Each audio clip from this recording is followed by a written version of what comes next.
观众老爷们，大家好，欢迎订阅铁哥聊电影。今天铁哥给大家带来一部战争电影，名叫《赫根森林战役》。二战后期，纳粹德国被迫转入本土防御，战败已成定局。然而，同盟军在攻入德军边境时，才发现要想战胜德军，仍旧十分艰难。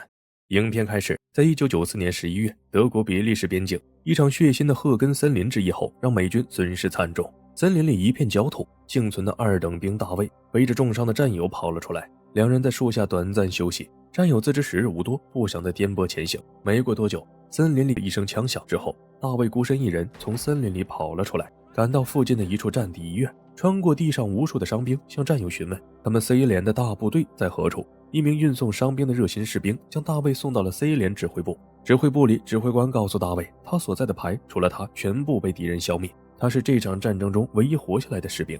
由于全营遭到德军重创，他们连队元气大伤，需要补充兵员。幸存的大卫被上级晋升编入新的班。大卫不再是一个普通的二等兵，而是有着更高军衔的中士。可是听闻这个消息，大卫的情绪仍旧十分低落。他以精神不适为由申请离开前线，但正在用人之际的指挥官毫不留情地驳回了大卫的请求。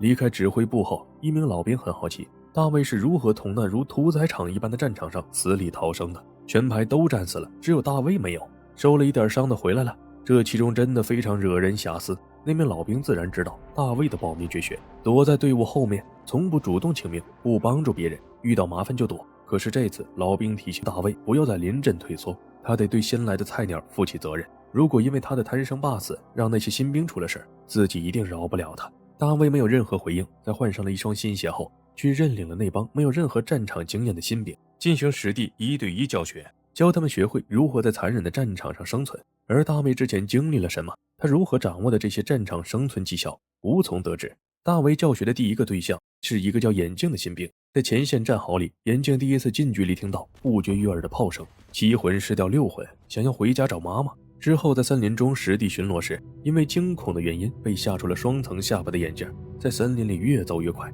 后面的新兵果不其然的跟丢了。眼镜就这样成功的脱离了队伍，把巡逻变成了他一个人的探险。然而好巧不巧，运气爆棚的眼镜又发现了远处几名德军的身影。机敏的他快速的藏了起来，大气儿都不敢出，一动不动，如死尸一般。终于凭借着过人的冷静，眼镜躲过了一劫，随后回到了后方，准备撤退的队伍中。很明显，对于眼镜的走丢，大卫是不打算带人去找的，毕竟在他那里保命是第一位的。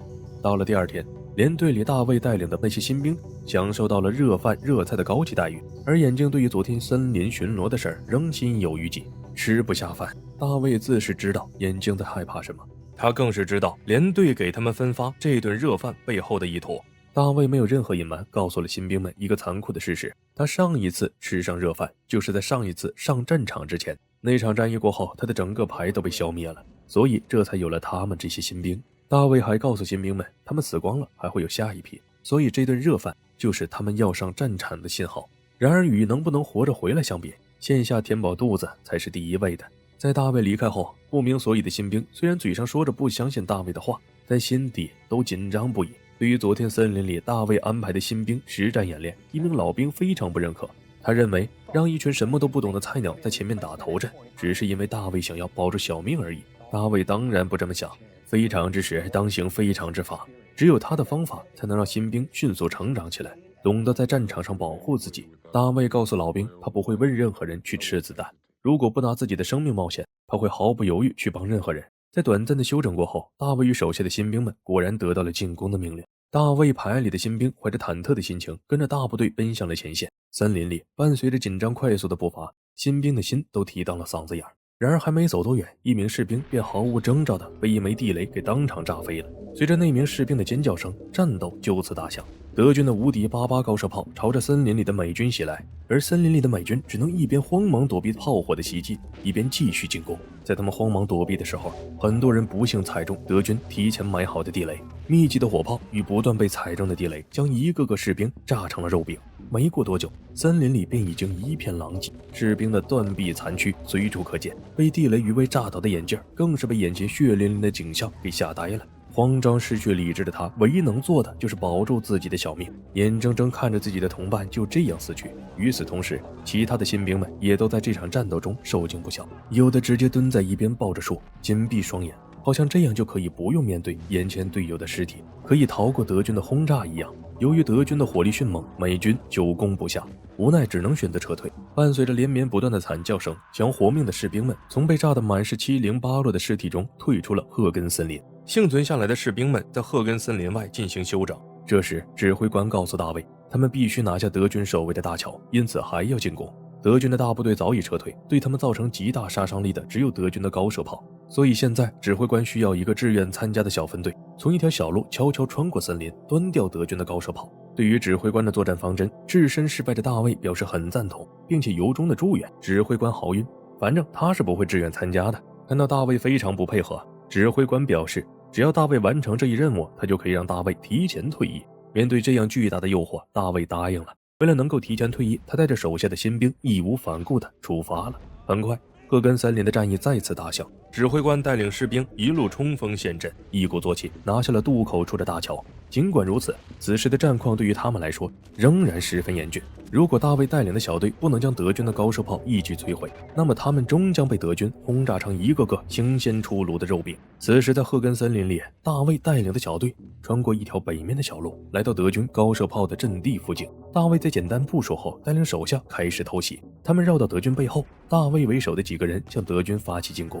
眼镜与一名新兵带着喷火器，准备伺机放火，烧掉德军的高射炮。然而那名新兵临场怯战，非但没有冲上去，反而在看到德军的高射炮将炮口对准他们后，转身疯狂地往回跑。大卫见此情形，朝着那名新兵背后的喷火器开了一枪，那名新兵随即成了一个火人，倒了下去。大卫的这一举动告诉眼镜，不完成任务，下一个倒在火中的就是他，同时也震慑住了其他想要逃跑的新兵。在大卫等人的掩护下，背着喷火器的眼镜尖叫着冲上了德军的阵地，烧的几名德军到处乱窜。很快，德军的高射炮阵地被眼镜成功端掉。与此同时，听到德军阵地上的爆炸声，守在渡口大桥上的指挥官知道大卫等人得手了，他们终于守住了大桥。桥上得到喘息的美军开始清扫战场，救护伤兵。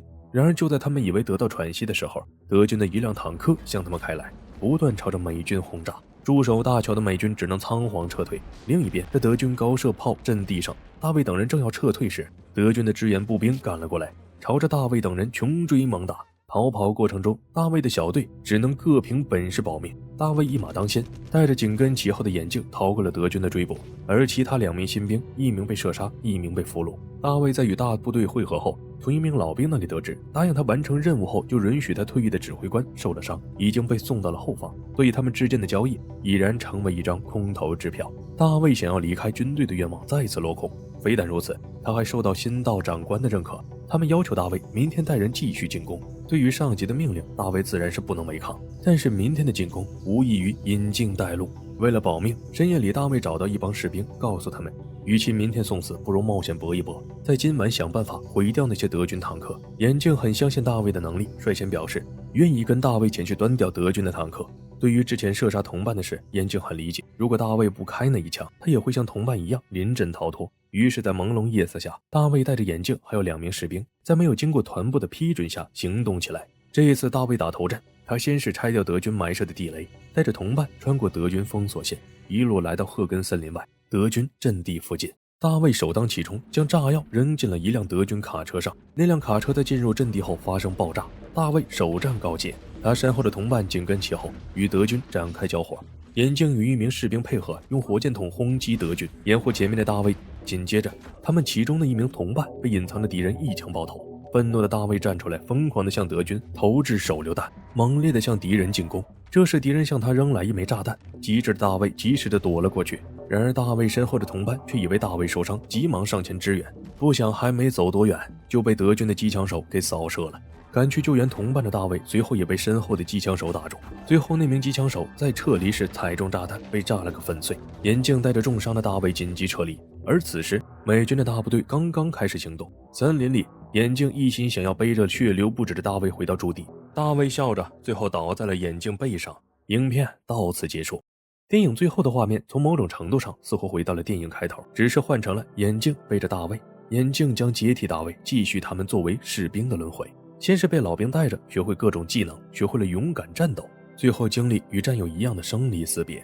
在这部影片里，士兵大卫是个反传统的形象，大部分时间他都毫无军人的荣誉感与责任感，他完成任务的动机不是为了结束战争，不是为了反法西斯，不是为了占有，只是为了能够让自己活下去。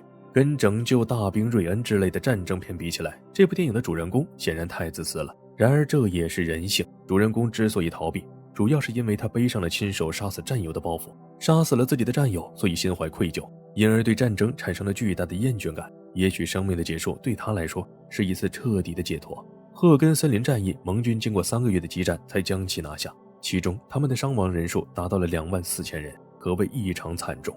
而在数日后又爆发了著名的突出部战役，所以这场赫根森林战役在很大程度上被后世的人们所遗忘。好了，今天的节目就到这里了，感谢大家的观看。如果你喜欢这类型的电影，一定要记得点击订阅铁哥聊电影，咱们下期再见。